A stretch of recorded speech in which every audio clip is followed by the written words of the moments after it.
Hello, everyone. Thank you for joining us. As promised, this will be a maximum of about a 35-minute presentation where you're going to learn how to build and leverage your reputation in a digital world to build and to gain new relationships. And of course, this is exactly what we do at BuildMyReputation.net. So what do we do exactly? Well, in short, we get clients recognized for the experts that they are. I mean, like you, our clients have a technical knowledge locked up in their head that they've really spent an entire career amassing. We've developed a process that extracts that information and puts it in a digital form with written content. This is a marketing strategy that is designed to earn them new customers. People searching for answers to questions are drawn to our clients because of their expertise. Our clients lead their industries through sharing knowledge and are subject matter experts. At BuildMyReputation.net, we accomplish this by writing carefully worded articles that are designed to bring attention to their business. They can be used for social media, e-newsletters, and even published on national media outlets. The result of creating and publishing this content is a stronger referral network that brings with it more inquiries, more deal flow, and of course, a stellar reputation. Today, we're going to show you exactly how we do this and how you can do the same for yourself. But let me be upfront by sharing, this is proprietary information and we don't plan to make these slides available for download. That's how valuable this is. I'm taking the bet that some of you will love our strategy, but also think it's a lot of effort and you'd want to stick to what you're good at and outsource the rest.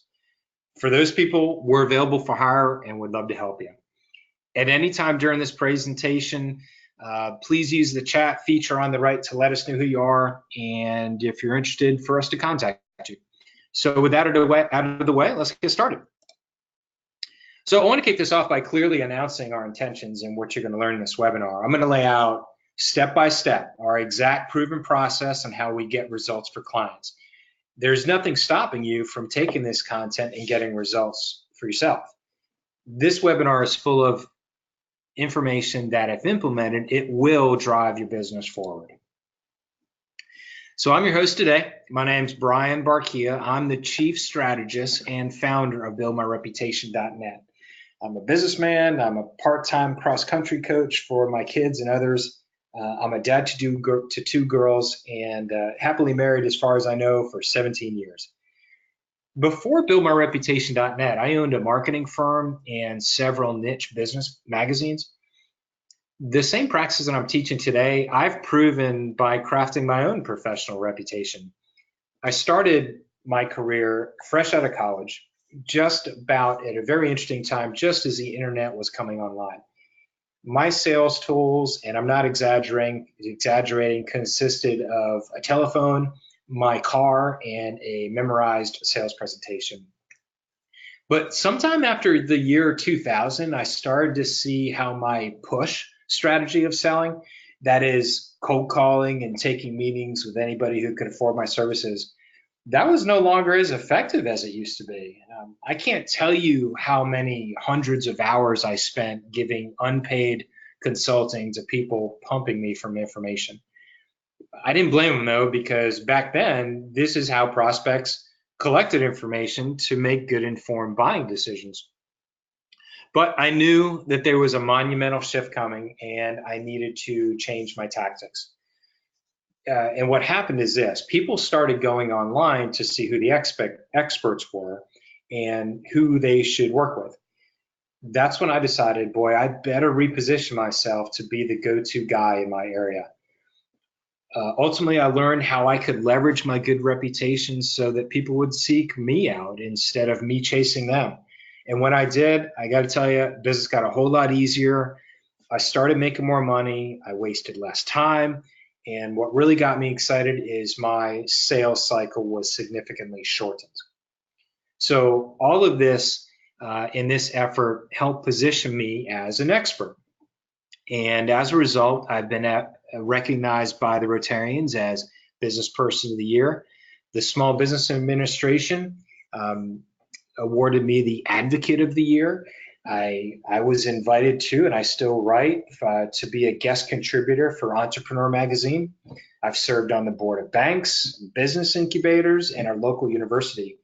So, and really what's interesting is all of this community involvement has exposed me to the right people and helped move my business forward.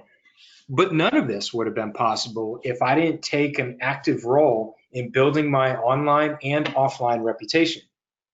But business is a lot easier now. I no longer make cold calls.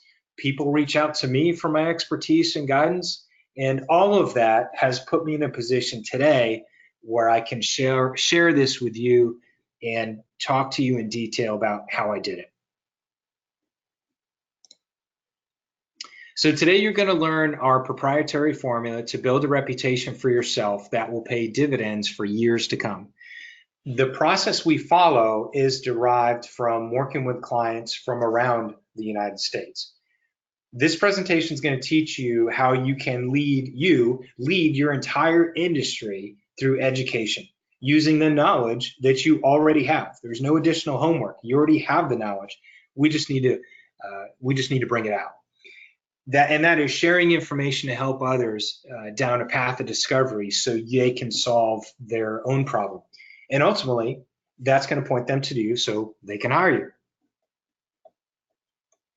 By being perceived as a subject matter expert, you're going to be in a position to trust with prospects and gain an edge over your competition. By promoting your written content through social media, email blasts, and media, you'll be able to scale your business development. And of course, your website is going to rank better, which in turn collects you more leads. So back in the pre-internet days, prospects would be forced to get their information from their salesperson. And that's why the old model of selling worked. The salesperson that hustled the most, made the most calls, drove the most miles, they were the ones that made the most money. But starting in around 1999, that model started to change. We went from this Web 1.0 where everything was like a digital billboard to a more useful and productive internet where people could dig deeper to find information. So now that we've been in this information age for over a decade, those salespeople that are still practicing those old techniques and just rely on that push technique, I fear for them because they either are now or soon will be irrelevant. Now, when somebody has a question, they turn to Google for the answer. And that's all the search engine is, right? It's people asking questions. And I'm sure you do this yourself. Every day there's questions like, can I write off my RV? Do I have to pay overtime to salaried employees?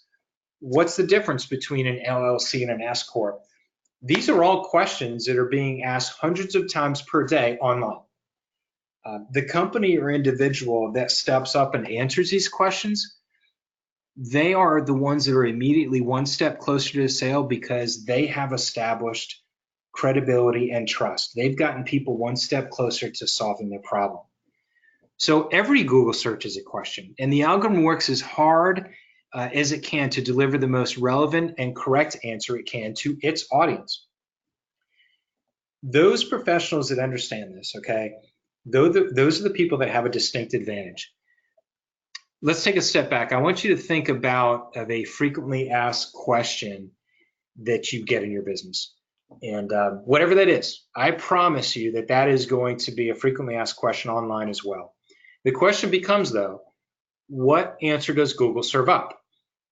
If you haven't answered that question on social media and on your website, just as two sources, you are missing out and you don't even know it. You are ceding this digital battlefield that we all compete in now to your competitors, and you've lost the fight before you've even began, okay? Your competitors are the ones that are answering these questions, and we all know that questions are an important piece of the puzzle in the process when somebody goes down the road for a sale, okay? If you're not regularly publishing written content, you are digitally invisible and you are operating at a distinct disadvantage. So if that scares you a little bit and it resonates with you, you're probably asking yourself, okay, I get it, but how do I begin to publish content? So this next slide is going to begin the process to do just that. So here's how we start. We describe it as the self-audit. Okay, so do a self-audit. This will get you organized so that you can put forth a sustained effort that works. Start by asking yourself, who is an ideal client? And while that question may seem elementary to you, I assure you it's not. Everyone on this call, I'm sure, has an answer at the tip of their tongue if I were to ask them that question, who is your ideal client? But I want you to challenge yourself to understand the different personas within. I'll give you an example. A young single mother of 3 has very different motivations and emotional triggers than does a wealthy retired couple. Yet both may need the products and services you provide. So the question becomes, how can we craft content that is specific and relevant to them both? One size does not fit all. Each piece of future content will be designed to communicate and speak to them individually. Make a list of frequently asked questions. Just like I said before, I promise you these are the same questions that are being asked online. But here's the step where we document your answers, and likely you have this canned answer already because you've been asked dozens of times, right? Document your canned answers so that we can use that for your future web content. It can also can become a blog post and emails. Next, if you had limited time to communicate with a prospect, what do you want them to know about you? Maybe it's things like your differentiator could be your experience, your resources, or even your accomplishments. So what competitor or competitors do you want to be? So in the next slide, I'm going to show you how to benchmark them. Also, conversely, there's probably, or there may be anyway, a competitor that you really admire that you would like to be more like. Next, get that elevator pitch in writing. Don't just say what you do, but I want you to talk in terms of the value that you bring. If your value proposition isn't clear to yourself, then you can't expect others to clearly understand it as well. So after the self-audit exercise, you'll want to do some keyword research. And keyword traffic, for those of you that are not in the marketing business, right? Keyword traffic is defined as the frequency of important terms used in an internet search. So for example, if you're a CPA accountant in private practice, you likely want to be associated with the keyword small business accountant. That would be important to you. And it's important because the Google algorithm looks for these terms when they're deciding which websites to display after someone performs a search. You want your website ideally to appear in the #1 position for that keyword, or at least on the first page of Google results for the keywords you choose. I want you to have a look at your competitors' websites and identify the keywords that they're going after and what they want their websites to rank for. Now, certainly you're going to choose your own keywords, but I want you to choose theirs as well, because we want to match their keywords so we can compete on the same playing field. The future articles you'll produce should contain these keywords, the ones that you've identified as valuable. Now, here's a tip. There are a few different online sources to use when performing this keyword research. The one we use is wordtracker.com. Now, they have a free version. That's one of the reasons why we like it. It's easy to use. And like I said, if you're just starting off, it's a good place to get started because there is no cost. The next step is to develop your content calendar. And the content calendar is what is going to keep you on pace. We advise to plan for the next 12 months because it will take some consistency for you to see the maximum benefit. Come up with article titles that match what you learned in the self-audit process or the stage, in the research stage. But don't get hung up too much on the exact wording, because that can always be changed in the future when we get to the creative part of the process. And hold yourself accountable by putting dates on this form, okay? Hold it accountable with an interview date, for example, if you need help, if you need input from others. We always do an interview with our clients. Usually it's the same time every month because we want that those real world examples and quotes that we can work into articles and melt that with the outside research that we're doing to make it really content rich. You also should have dates for a draft due date and a proofing date, okay? And then finally, when the article will actually be published. I strongly encourage you to include someone other than yourself in this article writing process. It's important to have another set of eyes, particularly in the proofing stage. I've seen too many people fail to do this, and their hard work all goes down the drain because when they post something, it just makes them look silly when they post like a grammatical error or something that's factually incorrect. Remember the personas we spoke about earlier? This is where it becomes important. Make sure you're producing enough content to effectively target each persona. Lastly, where do we launch this content? So your website, your LinkedIn, Facebook, maybe some others, those are no-brainers because we have control of that. So you should definitely post it there, okay? But what about other sources? What media might pick up your content and share it with their audience so they can amplify your message? I'll tell you a quick story. In the early days of BuildMyReputation.net, before it even really had such a name, I decided to pitch one of my articles to Entrepreneur Magazine. And to date, my article with the title 10 Steps to Building an Impeccable Professional Reputation has been read over 9,000 times and shared 700 times. The crazy thing is those numbers continue to grow, and it was published in 2015. It's an asset and assets like that that continue to drive value to my eyeball, to my business, and bring new eyeballs. The same can work for you. Next, like I mentioned, always post your content to your website. Now, here's a screenshot of WordPress, and I did that one because WordPress is the most popular content management system there is, particularly for small and medium-sized businesses. Even larger businesses, okay? Pay particular attention to the tags, and because these are words that describe your article and help it get discovered by Google. Your website dashboard may look a little bit different than what you see here, but all WordPress sites have this feature. So if you're even staying somewhat organized, right, you'll likely have email addresses for current clients and people that you're building a relationship with. You'll want to stay on top of mind with these people and with this audience by emailing them regularly. This will remind them that you're the expert, and it also encourages them to send referrals your way. MailChimp and Constant Contact are two great tools to use to accomplish this. For now, I prefer MailChimp because if you have under 2,000 contacts, there is no cost. It's just part of the pricing model. For advanced users that want to utilize more automation capabilities, HubSpot and Aweber are familiar names and also good alternatives. So let's take a look at the format that I use for Build My Reputation's own business development efforts. There's three things that I want you to notice.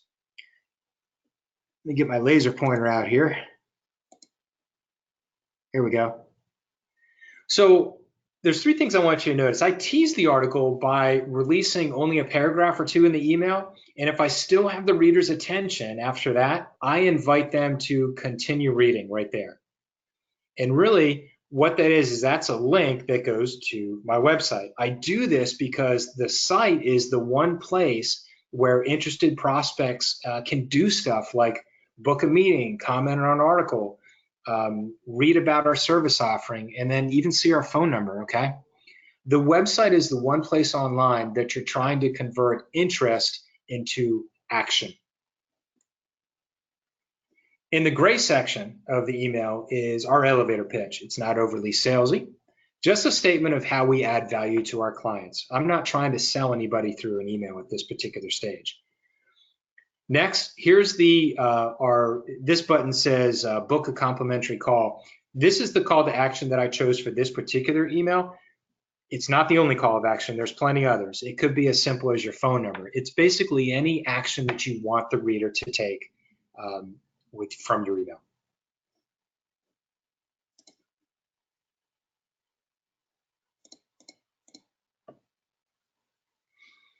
So definitely post your article on LinkedIn.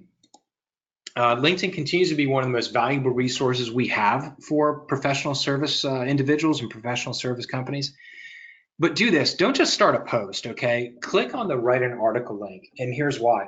This is going to maximize your reach and forever link your article, okay, to your LinkedIn profile page. It's going to remind people every time they visit your profile that you know what you're talking about, that you lead the conversation in your own industry, and you are the smartest person in the room. So take it from me, a former magazine publisher. It is expensive to push out as much content as they need, okay? And as a result, most do accept content from trusted sources, or guest writers, as some of them call them. Each publication has their own guidelines, their own submission guidelines, and usually somewhere on their homepage you can see what those are. The point I want to make is it is possible to have big names like Harvard Business Review and Forbes to lend their credibility to you by publishing your article. And it can be a game changer. I mean, using Forbes, for example, they have 6.4 million readers through their print issues, and their digital reach touches 94 million visitors monthly. And that is substantial. I mean, companies pay thousands of dollars in advertising for that audience, in an audience like this. But I'm telling you, you can get it for free using our content distribution strategy. All right. And by the way, it's not just articles either. I mean, don't forget about television and podcasts. They need your help with content as well. Now, I have a client that I work with pretty closely now that is a business broker for HVAC related companies. And while it's, the glitzy names like Fast Company and Mashable look good on a page, in this particular instance, for somebody that's specifically trying to sell HVAC related businesses, we targeted a smaller publication, regional, that has a really targeted audience, right? So it's only HVAC business owners that get and are interested in the content from HVAC Insider, okay? So don't forget about the smaller fish. That can even pay more dividends even than larger publications. Okay, so repeating your effort over time is going to yield this library of content and will become your digital legacy. The more people that click on your articles, the more relevant you become in the eyes of the search engine. An article you write 2 years ago can get more powerful as time goes by. Okay, so everything I laid out takes work. And if you have the time and energy to take a shot at this process on your own, that's great. I'll support you. Heck, I'll answer your questions. I wish you the best. But for those of you that want to stay billable, stick to what you're good at, and have someone else handle this for you, we can help. And because this is a hands-on process, it takes a significant amount of human labor. We only have the capacity to take on only some of you on this call. So if you want to see how this process can be applied to your business, indicate your interest in the chat feature on the webinar, or the GoToWebinar dashboard there, and we'll give you a call to see how we might be able to add some value to your business. For the participants in this webinar only, we're discounting our premier services from $750 monthly to just $499. And I'll grandfather you in at that rate for as long as we work together. You can cancel at any time. We don't have any long-term agreements. It's just part of the culture that we've built here to re-earn clients' business every single month. So with a few questions left, with a few minutes left, I can answer some questions. So again, in the webinar dashboard there, you should see something that says questions. Go ahead and click on that. Send me what you got, and let me see what I can do.